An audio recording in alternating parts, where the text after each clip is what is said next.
গত 1 ডিসেম্বর সকাল আনুমানিক 7:30টায় আমরা টিভি1-এর মাধ্যমে জানতে পারি যে উত্তর চর কাশীপুর নরসিংপুর এলাকায় একটি কোপানো রক্তাক্ত মাখা অবস্থায় অজ্ঞাত লাশ পাওয়া যায়। তারই কিছুক্ষণ পরে ভিকটিমের স্ত্রী সুনিয়া থানায় এসে অভিযোগ করে যে গতকাল থেকে তার স্বামীকে পাওয়া যাচ্ছে না। তখন পুলিশ তার এই রক্তমাখা লাশকে তাকে দেখানোর পরে সে নিশ্চিত করে যে এটাই তার স্বামীর লাশ। এরই পরিপ্রেক্ষিতে আমাদের ফতুল্লা সার্কেলের যে অতিরিক্ত পুলিশ সুপার তারই নেতৃত্বে আমাদের ফতুল্লা থানার একটি চৌকস টিম তদন্ত শুরু করে প্রযুক্তির সহযোগিতা নিয়ে আমরা এই ঘটনার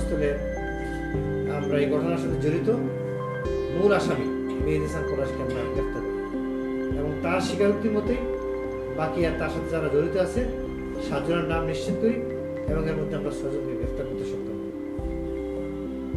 আর ঘটনার প্রেক্ষাপট ইতিহাস হলো সে সুনিয়া যে মেয়ে গান গাইতো তার সে স্বামী ভিকটিম আগের দিন রাতে এখানে সোহেল দেওয়ানের একটা ক্লাব আছে, সেই ক্লাবে 8টার দিকে সুনিয়া এবং তার স্বামী সেখানে যায়।